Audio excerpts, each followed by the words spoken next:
மத அமைப்புகள் இந்திய அரசியல் சட்டத்தை அங்கீகரிக்கவே இல்லை என்றும் அவை தன்னிச்சையாக செயல்படுகின்றன என்றும் பதிப்பாளரும் அரசியல் விமர்சகருமான பத்ரி சேஷாத்ரி தெரிவித்துள்ளார்.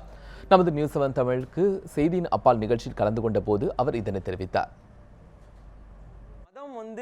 அரசு சட்டங்களை ஓவர் பவர் பண்ணக்கூடிய ஒரு சூழல் இருக்குல்ல. அவங்க வந்து அரசு சட்டங்களையே முதல்ல ரெகக்னைஸ் பண்ணல, திடீர்னு ஓவர் பவர் பண்றாங்கன்னு நினைக்கிறீங்களா? நான் உங்களை மதிக்கல, நான் சட்டத்தின் புறப்படி செயல்படல, நீங்க இஷ்டப்பட்டபடி சட்டத்தை ரெகக்னைஸ் பண்ணவே இல்லை முதல்ல.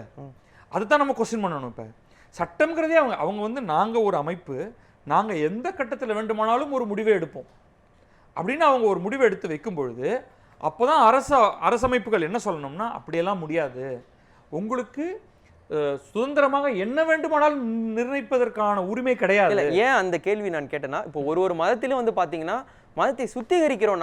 நாங்க பியூரிட்டி ஆஃப் ரிலிஜன் பேசக்கூடிய ஒரு செக்ட்ஸ் இருக்காங்க. ஆமா, ஹிந்துவிசம் ஆகட்டும், இஸ்லாம் ஆகட்டும், கிறிஸ்டியானிட்டி ஆகட்டும், வஹாபிசம் பேசுறாங்க ஒரு பக்கம், இன்னொரு பக்கம் எக்ஸ்ட்ரீமிஸ்டிக் இந்துத்வா பேசுறாங்கன்னும் பொழுது ஒரு குரூப் இருக்காங்க. அவங்க மக்களோட ஏன் உரையாட மாட்டேங்கிறாங்க? எங்களுக்கு இதெல்லாம் பிரச்சனைன்றத மக்கள்கிட்ட அவங்களோ இல்ல மக்கள்கிட்ட இருந்து ஒரு வைஸ் வர்சா உரையாடல் மாதிரி உரையாடலுக்கெல்லாம் தயாரா இல்லை.